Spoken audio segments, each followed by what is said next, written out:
여러분 예전에 유행했던 책입니다. 마시멜로 이야기라는 책 기억하시는지 모르겠습니다. 한때 뭐 안 읽어본 사람이 없을 정도로 유행하고 TV에서도 이 책 이야기를 많이 하고 그랬던 참 유명했던 책입니다. 2005년쯤인가로 제가 기억해요. 제가 신학대학원에서 읽었던 기억이 있거든요. 내용이 기억나실지 모르겠는데 이런 내용이었습니다. 미국에서 어린아이들, 유치원생 정도 되는 아이들을 대상으로 심리학자들이 실험을 한 거예요.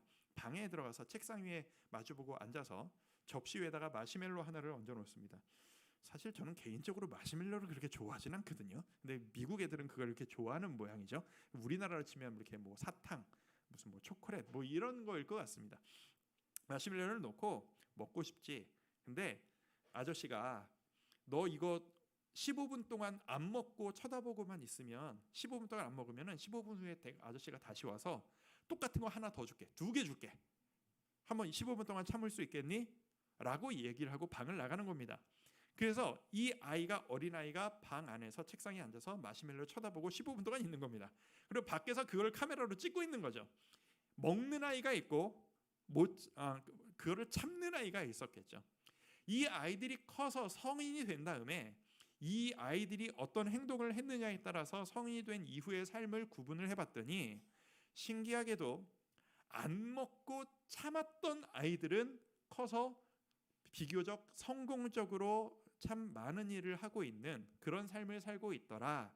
그리고 그걸 못 참고 먹어버리는 아이들은 상대적으로 조금 부족한 삶을 살고 있더라. 뭐 기준이라는 게 되게 세상적이긴 합니다만 그런 책의 내용입니다. 그래서 이 책에서는 이런 것들을 이야기합니다. 인내력이라고 하는 것, 순간의 충동적인 만족을 지연시킬 수 있는 능력, 나중에 더 큰 행복을 위해 나는 지금 이것을 참고 견딜 수 있는가, 만족의 지연이라는 것, 뭐 그런 이야기들을 참 많이 들었던 것 같습니다. 사실 이 실험은 후대에 반박이 됩니다. 이 해석이 잘못됐다라는 해석이 나중에 다시 나와요. 근데 이 책이 나왔을 당시에는 이 해석이 선풍적이었어요. 솔깃하잖아요. 게다가 누가 좋아했을까요? 아이들 키우는 엄마 아빠들에게 선풍적인 지지를 받습니다. 그거 봐, 너 지금 하고 싶은 거 다 하는 게 좋은 게 아니야. 지금은 참고 뭐 해야 돼요? 공부해야 돼. 노력해야 돼. 네가 좋아하는 것만 해서는 나중에 성공할 수 없어. 이런 식으로 많이 사용이 됐습니다. 저도 이 책을 읽었을 때 제가 전도사 때였거든요. 햇병아리 전도사 때였는데 유년부 아이들한테 1, 2, 3학년 아이들한테 막 이렇게 설교했던 기억이 나요. 너희들이 지금 좋은 것만 해서 나중에 성공할 수 없어.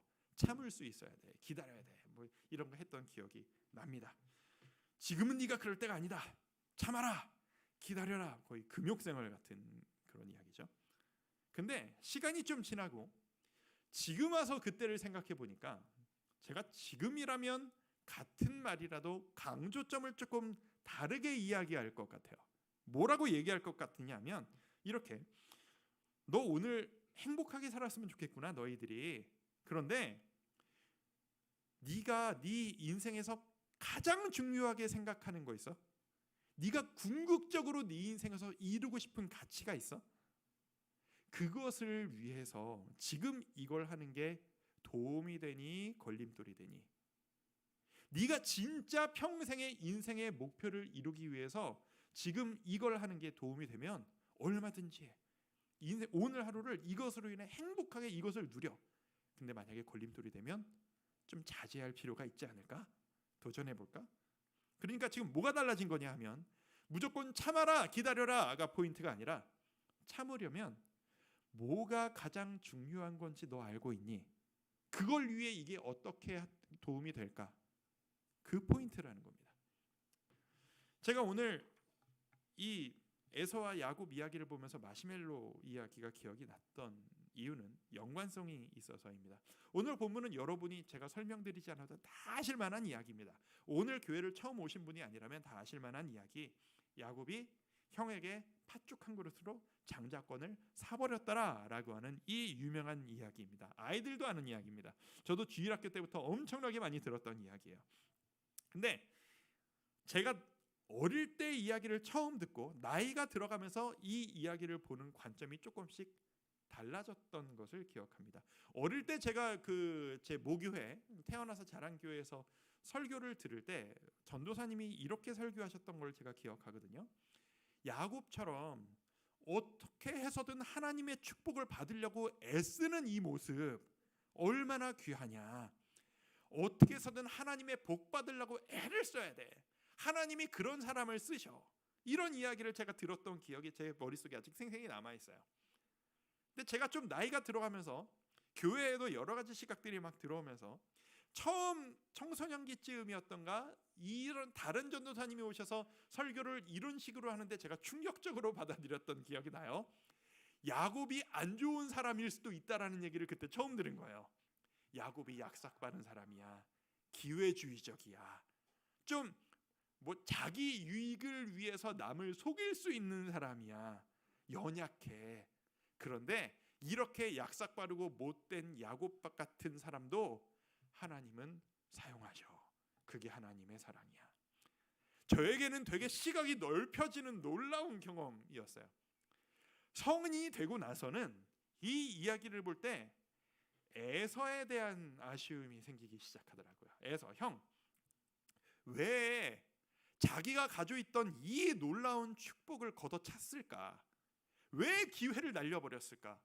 자기가 가지고 있는 이 놀라운 복을 왜 소중한 줄 모르고 그깟 그 팥죽 한 가지, 그때는 뭐 좋은 음식이었겠죠. 저는 팥죽을 안 좋아해서 더 그런지 모르겠는데 팥죽 같은 것과 이 장자권을 바꿔버릴 수가 있느냐? 이 중요한 것도 모르는 사람 같으니. 지금은 제가 아빠가 되고 가장이 되고 나니까 오히려 이 형제 위에 있는 아버지 이삭에 대한 아쉬움이 생기는 거예요. 이삭, 가장으로서 아들들이 이렇게 되도록 왜 방치해놨나? 이 가정 분위기를 왜 이렇게 만들었나? 좀 더 아름다운 가정으로 만들 수는 없었을까? 하고 말이죠. 제가 이 생각을 한 이유가 뭐냐면 사실 이 이삭의 가정이 성경의 이 이삭 스토리를 우리가 계속 쭉 보고 있잖아요. 이 성경을 따라 이삭의 앞뒤 이야기 그 가정을 보다 보면 이 가정이 그렇게 소통이 원활한 가정 같지는 않아 보이는 거예요. 아무리 봐도 시작 때부터 이 이후의 이야기까지 일단 여러 증거들이 있어요. 흔적들이 있어요. 실마리가 있는데 무엇보다도 오늘 본문에서 편애를 했다는 것. 편애를 했다는 건 어떤 이유로든 정당화되고 인정받기가 어려운 거예요. 사랑이 편향되다니요. 어떻게 그럴 수가 있어요? 내 자식인데.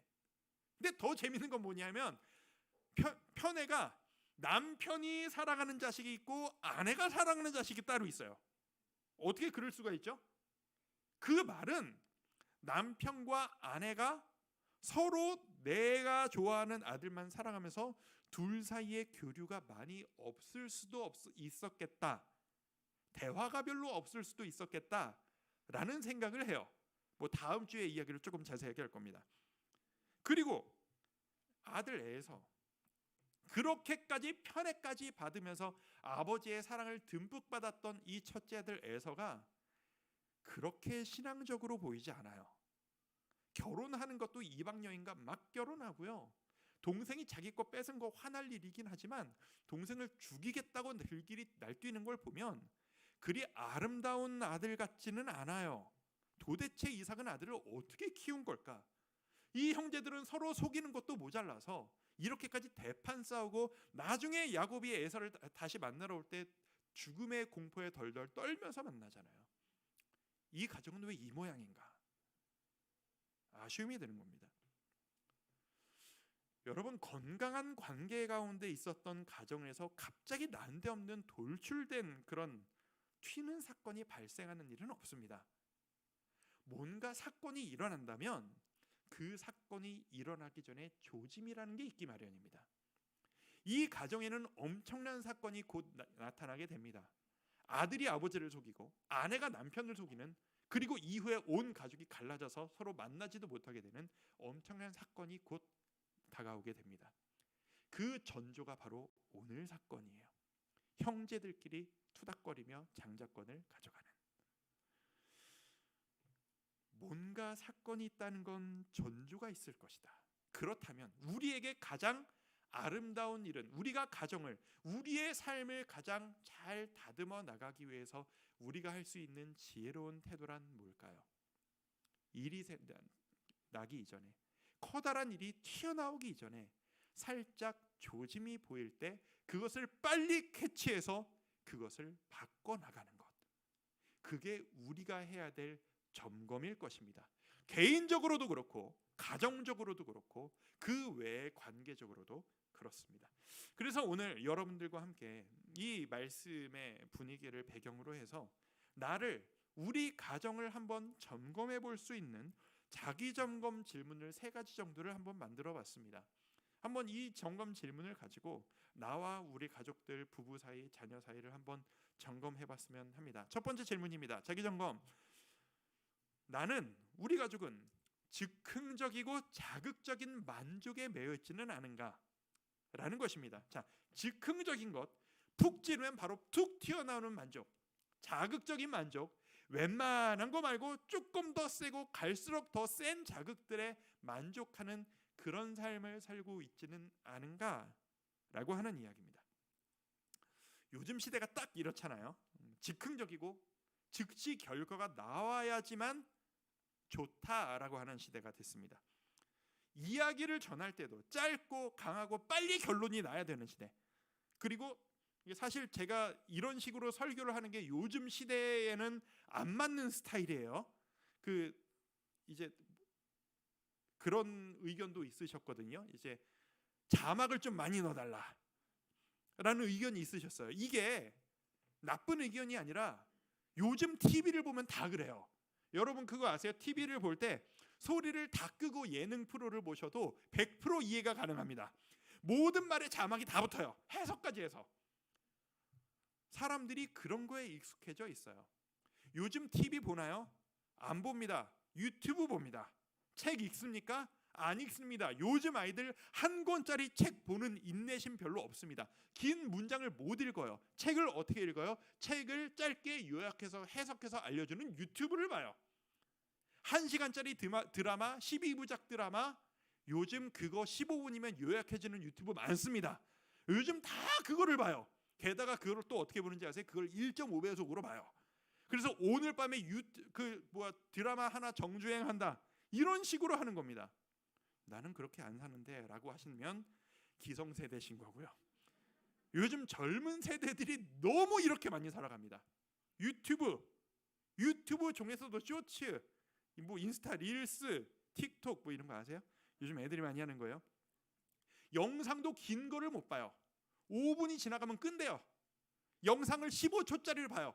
저희 아들이 맨날 스마트폰을 보고 이렇게 봐요. 계속 이렇게 올려요. 뭘 이렇게 올리냐? 그런 15초짜리 영상을 1시간을 보는 거예요. 야, 이놈아 그만 좀 해라. 재밌냐? 재밌대요. 뭐 남는 게 있냐? 남는 거 없대요. 근데 이 아이들한테는 남는 게 있느냐가 중요한 게 아닌 거예요. 지금 내가 즐겁고 싶은데 말초적으로 나를 즐겁게 해주고 나를 자극시켜줄 수 있는 그 짧은 자극과 영상들이 이 아이들한테는 선이고 즐거움이고 추구하는 바인 거예요. 우리가 요즘 이런 시대를 살아요. 알게 모르게 우리가 모두 그렇게 살아요. 누르면 답이 튀어나오는, 시대가 달라서 그렇지 그 당시에는 에서가 이런 식의 삶을 살았던 겁니다. 그게 무슨 소리냐? 에서가 뭘 하는 사람이었다고 그랬죠? 사냥을 하는 사람이었다고 했어요. 당시 문화권에서는요, 이 중동 지역 이스라엘 사람들에게는, 아직 이스라엘은 아니죠. 이스라엘은 이름이 안 나왔는데, 가나안 민족들에게, 아브라함 가족들, 이 문화에서는요, 목축이 대세인 시대예요. 모두가 다 양을 쳤어요. 양을 친다는 건 어떤 거죠? 수백 마리 양을 끌고 걸어요. 언제까지 걸어? 풀이 나올 때까지 걸어요. 반나절이고 하루고 24시간이고 걸어요. 풀을 먹여요. 기다려요. 앉아요. 거기서 자요. 다음날 일어나서 집까지 걸어가요. 지리하고 평범하고 평탄한 변함없는 삶이 목축의 삶이에요. 에서는 그걸 거부한 거예요. 나는 그렇게 못 살겠다. 산으로 들로 뛰어다니는 거죠. 뛰어다니면서 동물들을 쫓는 겁니다. 활을 쏘고 피를 보고 극적으로 잡았다 쾌감의 소리를 지르고 그거를 가지고 와서 가죽을 벗겨서 맛있는 고기를 먹고, 그 당시에 최고의 자극입니다. 그리고 아버지 이삭은 아들이 가져온 그거를 즐기는 아버지였던 겁니다. 29절에서 32절을 제가 한번 쭉 읽어드릴까요? 에서가 하는 말을 한번 쭉 보세요. 자, 제가 한번 읽어드릴게요. 야곱이 죽을 쑤었더니 에서가 들에서 돌아와서 심히 피곤하여 야곱에게 이르되 내가 피곤하니. 지금 이게 어떤 상황이냐면 야곱이 아마 들판을 뛰어다니면서 동물을 쫓아다닌 것 같아요. 근데 아마 못 잡은 모양이죠. 잡아왔으면 그걸 잡아먹으려고 할 텐데 그걸 못 잡았으니까 배가 고픈 거예요. 그러니까 성질도 나고 짜증도 나고 몸도 피곤한데 동상을 본 거죠. 그 붉은 것을 내가 먹게 하라 한지라. 그러므로 에서의 별명은 에돔이더라. 야곱이 이르되 형의 장자의 명분을 오늘 내게 팔라. 그때 약삭빠르게 탁 잡아채는 겁니다. 에서가 이르되 내가 죽게 되었으니 이 장자의 명분이 내게 무엇이 유익하리요? 길게 생각하지 않습니다. 나중 일은 나중에 생각하는 겁니다. 그냥 지금 당장 급한 것을 해결하는 게 에서에게는 가장 중요한 거예요. 나 이거 한다. 난 나중 일 모르겠다. 그때 가면 해결하면 된다. 요즘 우리의 삶은 어떻습니까? 여러분은 솔직히 어떻게 사세요? 매일매일이 똑같으면 지루한 삶입니다. 저도 솔직히 예배 준비하면서 그런 고민이 되거든요. 매주 예배가 똑같으면 지루하지 않나를 걱정하게 돼요. 설교가 매주 비슷하면은 이거 지루해 하시지 않을까 걱정을 하게 돼요. 여러분 식사하실 때도 그러지 않으세요? 뭐 먹을까 고민할 때 어제는 이걸 먹었으면 오늘은 똑같은 걸 먹으면 안 될 것 같고, 점심 때는 밥을 먹었으니 저녁에도 밥을 먹지 말고 뭔가 면 같은 걸 먹어야 될 것 같고, 뭔가 계속 바뀌는 게 좋은 거라는 거에 우리는 익숙해져 있는 겁니다. 그게 뭐 문제냐? 그걸 그렇게까지 뭐 문제시할 필요 있냐? 그럼요, 저도 괜찮습니다. 그게 뭐 문제입니까? 저도 그런 거 좋아합니다. 저도 식당을 한 번 가도 같은 데 안 가고 새로운 데를 계속 찾아가는 사람이거든요, 저도. 근데 제가 그런 사람이다 보니 제가 스스로 위기감을 느낄 때가 있어서 드리는 말씀입니다. 계속 새로운 것만 추구하고 새로운 자극만 추구를 하는 제가 되다 보니 언제나 변함없으신 하나님, 언제나 똑같은 자리에서 나를 쳐다보고 계신 하나님의 사랑, 언제나 변함없이 하나님 앞에 나아가기를 기다리시는 그 주님의 사랑을 생각하면 때로 그게 지루하고 좀 구태연하다고 느껴지는 저 스스로를 생각하면서 깜짝 놀랐던 적이 있었습니다. 여러분은 어떠세요? 하나님의 사랑을 경험하고 하나님을 동일하게 매일매일 만난다는 것이 여러분에게 즐거움이 되고 계십니까? 어제도 읽었고 오늘도 읽을 것이고 내일도 읽을 것이고 기도는 지난주에도 했고 오늘도 했으니 그게 그날 같은데 뭐 기도 똑같은 새로운 것도 없고 비슷한데 그날이 그날인데 뭐 대강 넘어가지 뭐, 이런 마음이 들지는 않으십니까? 점검해야 될 필요가 있다라고 생각합니다. 지금 당장의 필요에만 집중하는 시대, 뭔가 새로운 것만 추구하다 보면 언젠가 혹시 하나님을 동일하게 따르는 삶이 지루하다고 느껴지는 때가 오실지도 모릅니다. 점검해봐야 될 필요가 있습니다. 두 번째, 자기점검 질문입니다. 가장 소중한 일에 나는 시간을 실제로 많이 쓰고 있는가? 여러분 모두 가장 소중하다 여기시는 어떤 가치들이 있으실 거예요. 근데 실제로 그 가치에 시간을 많이 쓰고 계신가라는 이야기입니다. 질문 한번 드려보고 싶어요. 여러분 요즘 무슨 생각을 제일 많이 하면서 하세요? 실제로 제일 많이 하시는 생각이 어떤 거세요? 그게 여러분이 진짜 소중히 여기시는 것과 똑같은가요? 여러분 하루에 마음대로 쓸 수 있는 시간이 하루가 생겼다 치죠. 그 시간에 여러분 뭐 하고 싶으십니까? 그게 여러분이 진짜로 중요하게 여기시는 그것인가요? 두 개가 만약 다르다면 진짜 내가 소중하게 여기는 것은 머릿속으로 이게 중요합니다 라고 하는 것일까요? 실제로 내가 생각하고 실제로 내가 하는 일일까요? 주님, 저는 이건 진심입니다. 저는 마음이 항상 주님께 있습니다. 하나님을 기쁘게 해드리고 하나님을 누리는 것이 내 삶에 가장 중요합니다. 그런데 저의 일상이 너무 무겁습니다. 제가 해결해야 될 일이 너무나도 많습니다. 그래서 제가 하나님께 집중할 마음과 시간이 없어요. 이해해 주세요 라고 하신다면 여러분은 그 인생의 짐을 가장 중요한 일로 여기고 계신 것은 아닐까요? 생각이 아니라 실제로 내가 하고 있는 게 뭔지가, 내가 중요하게 여기는 게 뭔지를 알려줍니다. 33절 34절을 한번 읽어드릴게요. 야곱이 이르되 오늘 내게 맹세하라. 에서가 맹세하고 장자의 명분을 야곱에게 판지라. 야곱이 떡과 팥죽을 에서에게 주매 에서가 먹으며 마시고 일어나 갔으니 에서가 뭐예요? 장자의 명분을 가볍게 여김이었더라. 에서가 진짜로 가볍게 여기고 장자의 명분을 신경 쓰지 않는 사람이었느냐? 나중에 사건을 보시게 되면 여러분이 아시는 그 사건, 그러니까 야곱이 아버지를 속이고 장자의 명분을 뺏어갔잖아요. 그때 에서가 이렇게 길길이 날뛰고 내가 저놈을 잡아 죽이겠다 난리를 치는 걸 보면 에서도 장자의 명분을 중요하다고 여기지 않은 게 아니에요. 중요하다고 분명히 생각을 했어요. 근데 이때는 당장의 필요에 넘겼잖아요.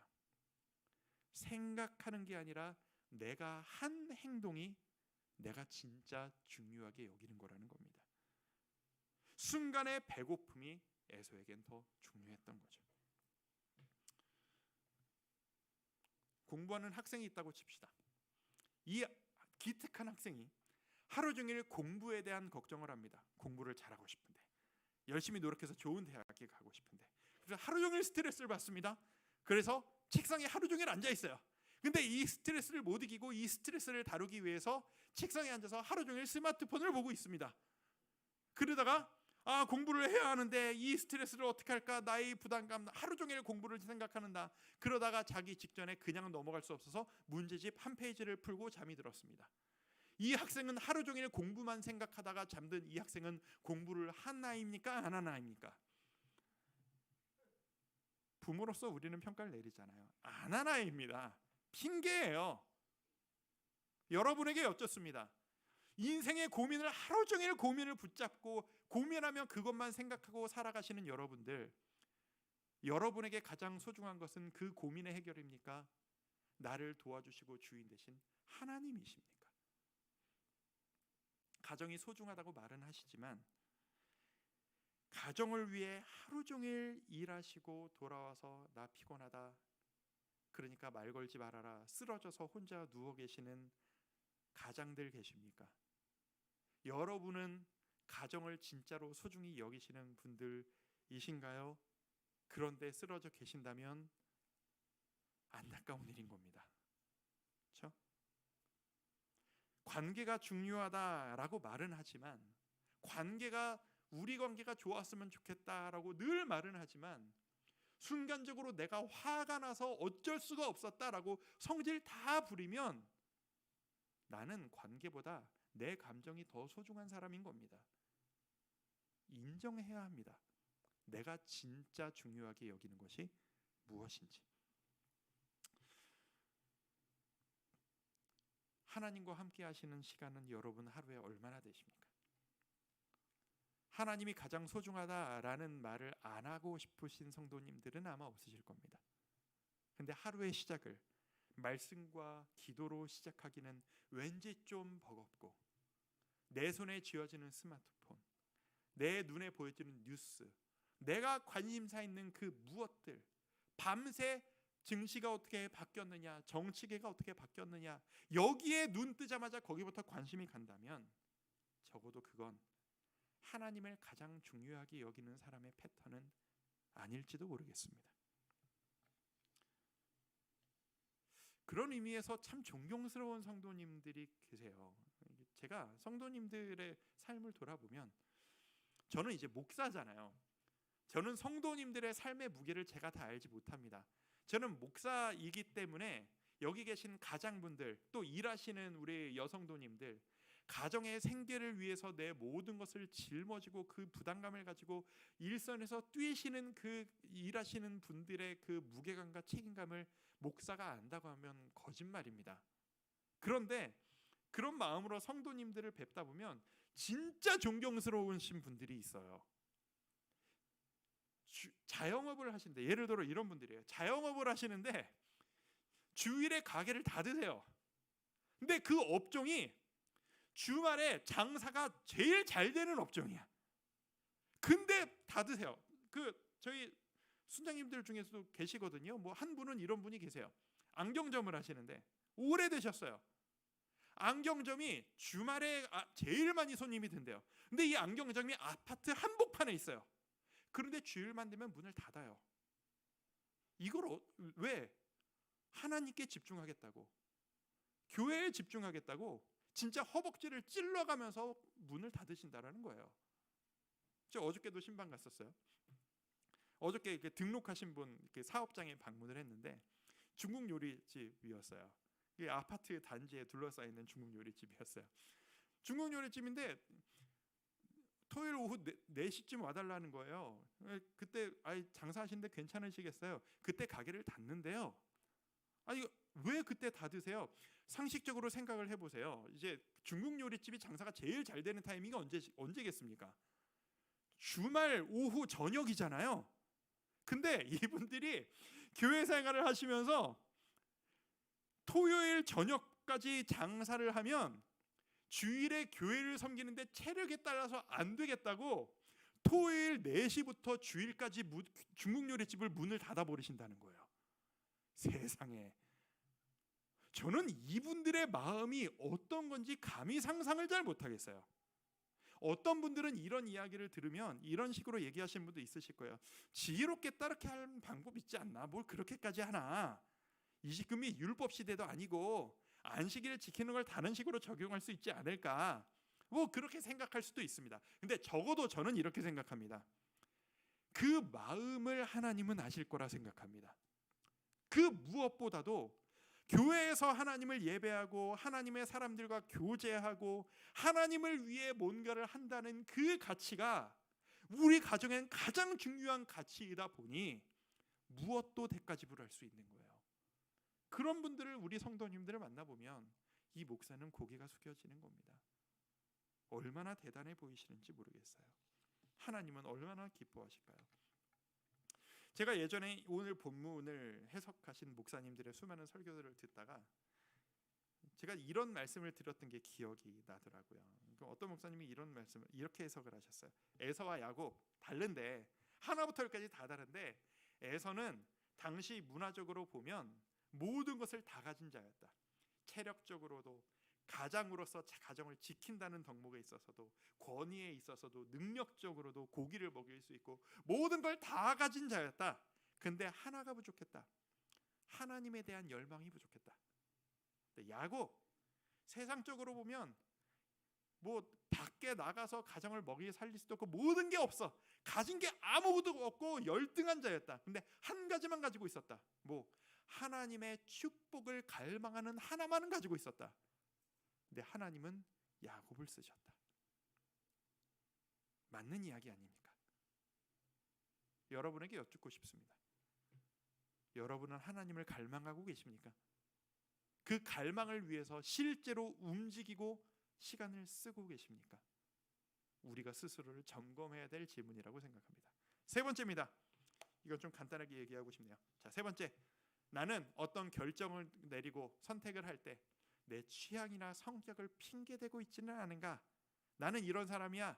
너는 그런 사람이구나. 나는 이런 배경에서 자라왔어. 난 이걸 좋아하는 사람이야. 난 그거 싫어. 이게 나에게 핑계거리가 되지는 않는가라는 생각입니다. 27절 28절 제가 한번 읽어드릴까요? 그 아이들이 장성함에 에서는 익숙한 사냥꾼이었으므로 들사람이 되고 야곱은 조용한 사람이었으므로 장막에 거주하니. 여기까지만 읽겠습니다. 성경이 이야기해요. 에서는 익숙한 사냥꾼이다. 타고나기를 기질을 진취적입니다. 외향적입니다. 안주하기보다는 새로운 것으로 도전하고 싶어하는 성격입니다. 야곱은 안정적입니다. 생각이 많습니다. 동시에 표현하지 않는 야망이 속에 숨어 있습니다. 에서가 이런 성격이고 야곱이 이런 성격인 게 이 사람들의 잘못일까요? 그건 아니잖아요. 하나님이 이 사람들을 이런 성격으로 태어나게 만드신 거잖아요. 타고난 기질이라는 게 있는데 저에게도 기질이 있고 여러분들에게도 타고난 기질이 있으실 겁니다. 여러분은 어떤 기질이십니까? 그게 하나님이 우리에게 주신 선물이고 강점이자 동시에 약점이지 않습니까? 그렇다면 그게 좋고 나쁜 게 어디에 있겠습니까마는 MBTI 요즘 많이 하잖아요. MBTI 요즘 다 나는 무슨 유형이야는 다 알고 계시더라고요. 여러분 MBTI 하셨어요? MBTI 할 때 가장 유익이 되는 부분이 어떤 건지 아세요? 저 사람은 나랑 다르구나를 이해할 수 있다라는 게 이 성격 유형 테스트의 강점이자 추구하는 점이에요. 아, 나는 이 상황을 이렇게 해석하는데 나랑 다른 유형인 저 사람은 이거를 전혀 다르게 해석하네. 아, 다 나같이 생각하는 건 아니구나. 서로 좀 이해를 해야 되겠다 라고 이해하는 것들. 아, 나는 이게 스트레스 해소 방법이라고 해서 이렇게 표현을 했는데 저 사람은 이거를 스트레스로 받아들이는구나. 그럼 서로 배려하고 조율을 해야 되겠네. 이게 MBTI 같은 기질 테스트의 강점이고 유익입니다. 근데 이 MBTI 같은 기질 테스트를 제일 나쁘게 활용하는 방법이 뭔지 아세요? 막 퍼붓고 나서 나는 속에 담아놓으면 병나는 사람이야. 그래서 나는 이거 다 퍼부어야 돼. 대신에 나는 뒤끝은 없는 성격이야. 알지? 이러는 게 최악이에요. 이거 와서 같이 좀 해주세요. 저는 움직이는 거 싫어하고 안 해봤던 거 못해요. 저는 그런 거 못해요. 이게 최악이에요. 나는 원래 이런 사람인 걸 인정해야죠. 감사함으로 받아야죠. 근데 거기에서만 안주하려고 하고 새로운 도전을 거부하는 것. 사람은 기질대로만 살 수 없어요. 내 타고난 모습대로만 살 수 없어요. 나에게 주어진 역할을 감당하기 위해선 그 위치에선 때론 내가 하기 싫은 일도 도전할 수 있어야 해요. 하나님이 우리에게 그런 것들을 통해 성장을 허락해 주시거든요. 제가 요즘 애들이 쓰는 말들 중에 제가 아들이 사춘기다 보니까 아들 연구를 요즘 좀 많이 해서 그렇게 사례 아들 얘기를 많이 하는데 다 용납하고 그래 하는데 용납하지 못하는 요즘 애들 쓰는 표현이 있어요. 이거 아세요? 어쩌라고 이런 말 아세요? 이거 요즘 애들 유행어예요. 어쩌라고 TV에서도 막 뭐 나오고 막 그러던데. 아, 그 말만 들으면 짜증이 나요. 저는 어쩌라고 이게 뭐냐면 내가 좋다는데 네가 무슨 상관이냐? 나는 이대로 살 거다. 난 이거 할 거야. 이런 거 옳지 않거든요.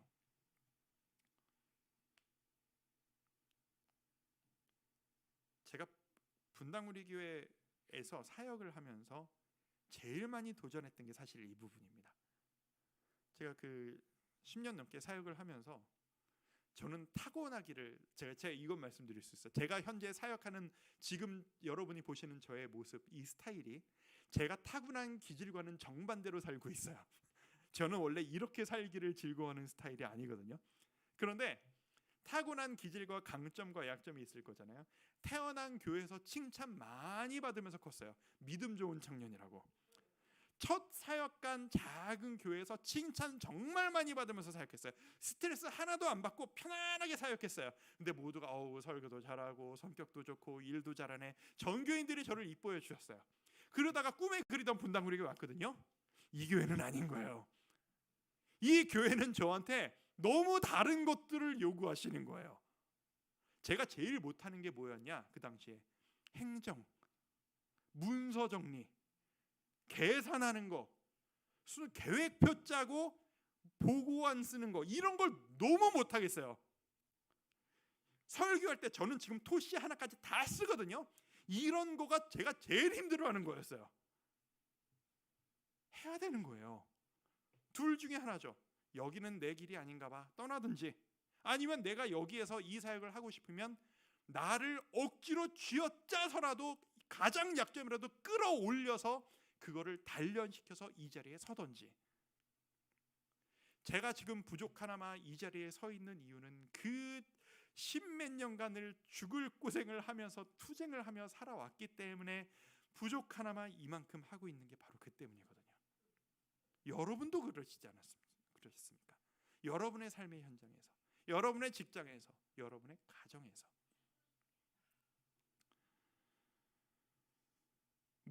무엇이 옳은가, 무엇이 잘못된 것인가는 정해져 있습니다. 내가 지금 맡은 이 위치에서 내가 어떤 삶을 살아가는가에 대한 정답은 정해져 있습니다. 거기에 내 취향과 내 기질과 나의 경험은 자리를 잃습니다. 난 이런 사람이라 난 그거 못해. 아니요. 그래서는 우리 가정이 행복하기가 어려워집니다. 내가 성장하기가 어려워집니다. 여러분 성장하시려면 도전하셔야 합니다. 내가 못했던 그 일, 내가 미뤄뒀던 그 일, 때로는 내가 너무 하고 싶지만 그것을 꾹 참고 누르셔야 합니다. 왜? 무엇이 옳은가는 정해져 있기 때문입니다. 여러분 이게 참 어려운 이야기예요. 그렇잖아요. 나도 좀 원하는 대로 살고 싶고 내가 하고 싶은 게 있는데 때로는 세상 사람들 다 이렇게 힘들게 안 사는데 왜 이렇게 살아야 합니까? 하나님마저 왜 나한테 이런 걸 요구하십니까? 그게 옳기 때문입니다. 마무리하면서 시작할 때 제가 언급했던 마시멜로 테스트 그 이야기를 하고 말씀을 좀 마무리하고 싶습니다. 그때 그 사건, 참은 사람은 나중에 커서 잘 되고 참지 못하고 먹은 애들은 그냥 그렇게 살더라 라고 하는 사건이 오랜 시간이 지난 후에 이 실험을 재점검을 했습니다. 이 실험에 대한 해석이 잘못되었다는 것을 발견했대요. 그래서 다시 실험을 했대요. 그때 뭐가 잘못됐냐? 그 표본에 대한 해석이 잘못됐다는 거예요. 더 깊이 연구를 해봤더니 이 아이들의 성공 여부를 구분짓는 기준이 참았느냐 안 참았느냐가 아니라 이 아이가 어떤 환경에서 자랐느냐에 따라서 참고 못 참고 성공하느냐가 결정지어졌다는 거예요. 이런 거예요. 안 먹고 참았던 아이들은 보니까 좀 여유 있는 집안에서 자란 아이더라는 거예요. 여유 있게 먹을 것을 언제든 먹을 수 있어서 마시멜로 하나에 별로 연연하지 않는 거예요. 거기에 하나 더 어른들이 부모님들이 이 아이를 인격적으로 대우하면서 키운 거예요. 그래서 이 유치원 아이들이 알고 있는 거예요. 신뢰하는 거예요. 이 아저씨가 이 어른이 나한테 15분 기다리면 준다고 했으면 진짜로 줄 거야. 사람에 대한 신뢰가 있는 거죠. 그래서 기다린 거예요. 근데 홀랑 먹어버린 아이들은 뭐냐면 가정 환경이 그렇게 좋지 못한 거예요. 이 마시멜로 하나가 너무 유혹적이고 너무 간절한 거예요. 이걸 꼭 먹어야 되겠는 거죠. 근데 게다가 어려운 환경에서 부모님들이 어려운 사람들이니까 거짓말을 너무 많이 하고 신뢰를 못 주는 부모 밑에서 큰 아이들이었던 거예요. 그러니까 약속을 했다가 약속을 안 지키고 말 바꾸는 경우를 너무 많이 보고 큰 거예요, 아이들이. 그래서 15분 동안 기다리면 줄게. 말은 저렇게 하지만 저게 진짜일까? 저러다가 이것마저 뺏어가면 어떡하지? 하나라도 먹는 게 낫지 않을까? 못 참고 먹어버렸었다는 거죠. 이 아이들의 미래를 결정짓는 건 참고 인내하는 것이라기보다는 이 아이들이 무엇을 보고 어떤 영향을 받으며 컸는지 그 환경이다. 새로운 해석이 주어진 겁니다. 근데 여기 하나가 더 있어요. 제가 이 자료를 막 찾아보다가 유튜브에서 이거에 관련된 강의를 봤는데 한 심리학자가, 유명한 심리학자가 여기에 대해서 한마디를 덧붙이더라고요. 뭐라고 얘기하냐면 사실 이 실험에서 모든 아이들이 마시멜로를 먹지 않고 참게 만드는 방법이 하나가 있다. 환경과 상관없이, 어떤 아이와 상관없이. 그게 뭔지 아냐? 그 접시에 올려진 마시멜로, 그 접시 위에 뚜껑을 하나 덮어주는 거예요. 마시멜로 뚜껑을 하나 덮어주면 먹지 말아야 되는데 뚜껑이 덮어졌으니까 어린아이가 이걸 들쳐서 먹기는 쉽지 않다라는 거예요. 그래서 이 테두리 가림막 하나만 만들어주면 이 아이들은 먹지 않을 수 있었을 것이다. 마찬가지로 우리의 삶에도 내가 이거를 왜 못하지? 왜 나는 자꾸 넘어지지? 왜 나는 내 본성에 지지? 라고 한탄하고 스스로를 자책하기 이전에 내 삶의 마시멜로 뚜껑 하나, 눈 뜨자마자 왜 나는 말씀과 은혜에 집중하지 못하지? 왜 나는 자꾸 뜨자마자 스마트폰을 바라보고 뉴스를 보지? 그러면 마시멜로 뚜껑, 스마트폰 딴 방에다가 놓고 자고, 알람 시계 따로 놓고, 나는 왜 눈 뜨자마자 뉴스가 궁금하지?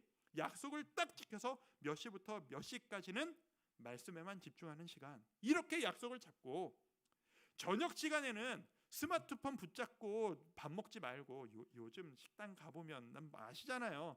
가족들이 외식을 나왔는데 4명이 앉아가지고 다 스마트폰 보고 있어요. 안타까운 시대예요. 저 멀리 있는 지금 얼굴이 안 보이는 사람과 끊임없이 소통을 하기 위해 내 눈앞에 앉아있는 사랑하는 내 가족과 소통이 끊어졌어요.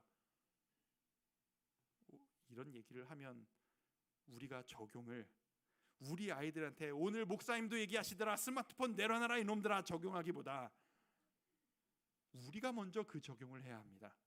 내가 먼저 그 실천을 해야 합니다. 다음 주에 이야기를 할 텐데, 우리 아이들은 내가 변화되면 우리 아이들 자연스럽게 따라옵니다. 우리 아이들은 말로 변화되는 존재가 아니라 보여주는 샘플로 변화되는 존재들입니다. 우리도 얘기하죠. 엄마는, 아빠는 이게 노는 게 아니라 일하는 거야, 중요한 거 하고 있는 거야. 애들한테는 전혀 설득력 없습니다. 엄마나 나나 똑같은 거예요. 나도 중요한 일을 하고 있거든요. 지금 내 인생에 가장 중요한 게임을 하고 있거든요. 나도 중요하고 엄마도 중요한데 왜 엄마만 되고 나는 안 되냐 이거죠. 우리 삶에 마시멜로 뚜껑이 필요합니다. 밥 먹을 때는 전화기 금지다. 얼굴 마주보고 대화 좀 하자. 일주일에 하루는 배우자와 함께 대화를 나눈다. 시간을 보낸다. 우리 가족이 일주일에 한 번은 무조건 가족 예배를 드린다. 주일만큼 저녁만큼은 가족이 함께한다. 장치가 있어야 합니다. 여러분들이 스스로 여러분의 가정에 점검하시고 그 마시멜로 뚜껑들을 고민해 보셨으면 좋겠습니다. 남한테 적응하기 전에 내가 그렇게 살아가면 됩니다. 내가 도전하면 됩니다. 여러분들은 무엇을 가장 소중히 여기십니까? 오늘 3가지 자기점검 질문 드렸습니다. 첫 번째, 나는 지금 즉흥적이고 자극적인 만족에 매여 있는 삶은 아닌가? 두 번째, 내가 소중하다고 여기는 것에 실제로 시간을 쓰고 있는가? 세 번째, 내가 어떤 거를 잘한다 못한다 얘기할 때 내 취향, 성격에 핑계대면서 못한다고 정당하고 있지는 않은가? 여러분의 삶이 하나님으로 인해 행복했으면 좋겠습니다. 여러분의 삶이 하나님으로 인해 기뻤으면 좋겠습니다. 때로는 하나님을 따라가는 삶이 가끔씩 이런 얘기를 할 때 진짜 속상해요. 하나님 따라가는 사람 좀 지루하잖아요. 좀 재미없잖아요. 좀 세상적으로 즐거움도 누리면서 하나님도 믿으면 안 되나요? 하나님 안에 최고의 즐거움과 행복이 있습니다. 여러분 그거 아십니까? 오늘 찬양 같이 한번 하면서 나아가고 싶은데요. 아까 했던 찬양입니다. 우물가의 여인처럼이라는 찬양입니다. 제가 제일 좋아하는 찬양 중에 하나입니다. 우물가의 여인처럼 난 구했네. 헛되고 헛된 것들. 그 수가성 우물가 여인, 그 물을 기르러 나왔던 그 여인들을 모티브로 한 가사입니다. 상처가 있어요. 아픔이 있어요. 사람들의 시선을 벗어나고 싶어요. 그래서 그것을 만족하고 싶어서 헛된 것을 계속 찾았어요. 그것으로 인해 보상 심리를 얻고 싶었어요. 그것으로 인해 만족이 되던가요? 내가 주는 물을 마시는 자는 영원히 목마르지 아니하리니. 주님으로 충분해질 수 있습니다. 우리 이 찬양 부르면서 같이 한번 결단하며 나가길 원합니다. 같이 한번 찬양하실까요? 우물가의 여인처럼. 우물가의 여인처럼 난 구했네. 헛되고 헛된 것들을, 헛되고 헛된 것들. 그때 주님 하신 말씀, 그때 주님 하신 말씀, 내 샘에와 생수를 한 번 더. 우물가의 여인처럼. 우물가의 여인처럼 난 구했네. 헛되고 헛된 것들을, 헛된 것들을. 그때 주님 하신 말씀, 그때 주님 하신 말씀, 내 샘에와 생수를 마셔. 고백합니다. 오 주님 채우소서. 주님 채우소서. 나의 잔을 높이 듭니다. 하늘 양식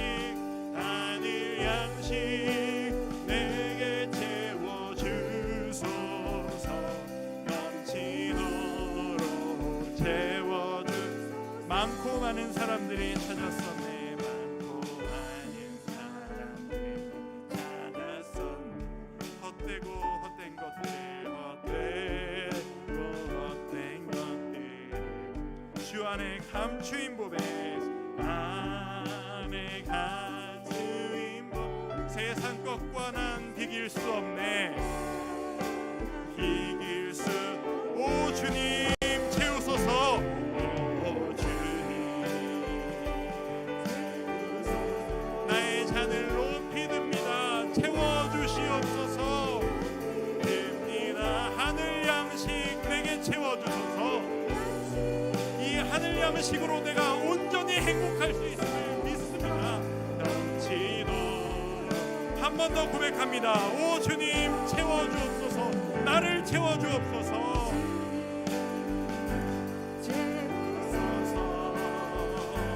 나의 잔을 높이 듭니다 하늘 양식 내게 채워주소서 내게 채워주소서 넘치도록 채워주소서 우리 같이 한번 좀 기도하며 나가기를 원합니다 오늘 말씀을 생각하면서 내가 무엇을 적용할까? 나는 무엇이 바뀌어야 될까? 내 인생에 덮여져야 될 마시멜로 뚜껑은 무엇인가? 내 인생에 테두리 쳐져야 될 그 가림막은 무엇인가? 우리 가정에 덮여져야 될 마시멜로 뚜껑은 무엇인가 한번 생각하며 주님께 지혜를 구했으면 좋겠습니다. 주님, 제가 핑계대며 살았습니다. 하나님만으로 만족하지 않고 끊임없이 세상에서 자극적인 것을 찾았습니다. 하나님, 제가 어떻게 살기를 원하십니까? 주님 안에서 어떻게 만족하기를 원하십니까? 주님, 세상 그 어떤 곳에서도 찾을 수 없는 놀라운 평안을, 기쁨을, 만족을 저에게, 우리 가족에게 허락하여 주시옵소서. 우리 같이 한번 기도하며 나아가도록 하겠습니다. 기도합니다. 아버지 하나님, 우리가 기도하며 나아갑니다. 이 말씀을 가지고 우리의 삶이 점검되어지길 원합니다. 하나님, 우리의 삶이 에서와 같은 삶은 아니었습니다. 자극적이고 남들이 원하는 것을 나도 원하고 남들이 갖고 싶은 것을 나도 갖기를 원하고 그래야지만 행복할 것 같고 누려야만 행복할 것 같고 갖지 못하면 불행해질 것 같은 이 두려움들, 그 두려움이, 그 믿음 없는 모습이 저의 모습, 우리 가정의 모습은 아니었습니까? 하나님, 주님께서 알려주시기 원합니다. 하나님, 내가 입으로 고백하는 나의 인생의 가장 소중한 하나님 아버지의 그 사랑, 하나님을 기쁘게 하는 사랑, 그것을 내가 진심으로 구하고 그것을 위하여 살아가며 그렇게 시간을 보내며 살아가는 우리의 삶이 되어지기를 소망합니다. 아버지 하나님, 저의 삶이 어떻게 바뀌어지기를 원하십니까? 내가 어떻게 바뀌어지고 무엇을 바뀌어지기를 원하십니까? 주여, 허락하여 주시고 이끌어 주시옵소서. 결단하게 하여 주시옵소서. 우리 가정이 씌워질 때 이 마시멜로 뚜껑을 하나님 발견하고 도전하고 내가 먼저 그것을 실천할 수 있도록 주여 도와주시옵소서. 아버지 하나님, 채워주시길 원합니다. 한 가지만 더 기도했으면 좋겠습니다. 우리 모두에게 막연한 두려움이 있어요. 세상이 우리를 속인 것들이 있어요. 하나님만 추구하며 살면 지루할 것이라는 속임이에요. 하나님만으로 행복하긴 참 어렵다, 그건 좀 지루한 삶이다라고 하는 그 가짜 가르침이 우리에게 가득해요. 내가 이걸 못 가지면, 남들 다 가졌는데 나는 못 가지면 나는 재미없을 것 같고, 남들이 다 누리는데 나는 못 누리면 나는 불행할 것 같고 덜 행복할 것 같은 인생. 그래서 우리가 자꾸 타협하죠. 세상 것 다 누리고 하나님 앞에서 축복도 받기를 원합니다. 아니요, 우린 노선을 선택해야 됩니다. 어떤 길을 가기를 원하십니까? 여러분, 하나님 앞에 서십시오. 하나님이 주시는 기쁨이 최고의 기쁨임을 저는 믿습니다. 함께 기도하며 나아갈 때, 주님, 예수님만으로 충분합니다. 예수님만으로 행복할 수 있음을 믿습니다. 내가 뒤돌아보지 않고 주님을 기쁘게 하시는 그 삶을 살아갈 수 있도록 도와주시옵소서. 한 번 더 기도하며 나아갑니다. 기도하겠습니다. 아버지 하나님, 우리가 그런 삶 진심으로 살아가기를 원합니다. 말로는 주여 주여 하면서 나의 삶은 세상 것들을 추구하고 정말 적당히 타협하면서 세상 즐거움을 사용하려고 하는 똑같은 삶을 살아가려고 우리가 노력하고 있지는 않습니까? 하나님, 우리가 깨닫기를 원합니다. 주님만으로 행복할 수 있다는 것, 주님 안에서 너무나도 행복할 수 있다는 것을 우리가 느낄 수 있도록 하나님, 우리에게 그런 것들을 허락하여 주시옵소서. 주여, 주님 안에 참 행복이 있음을 믿습니다. 하나님께서 우리를 충만케 하신 것을 믿습니다. 아버지 하나님, 우리를 하나님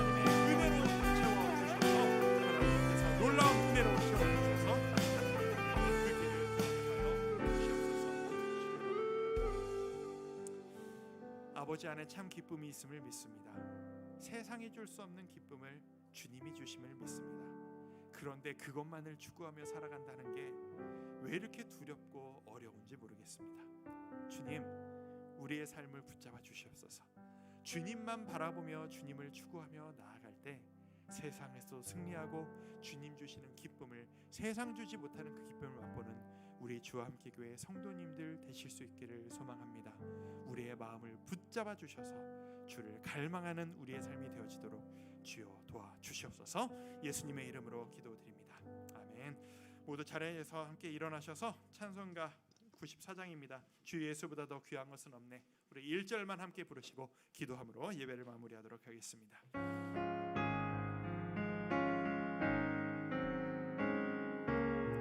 주 예수보다 더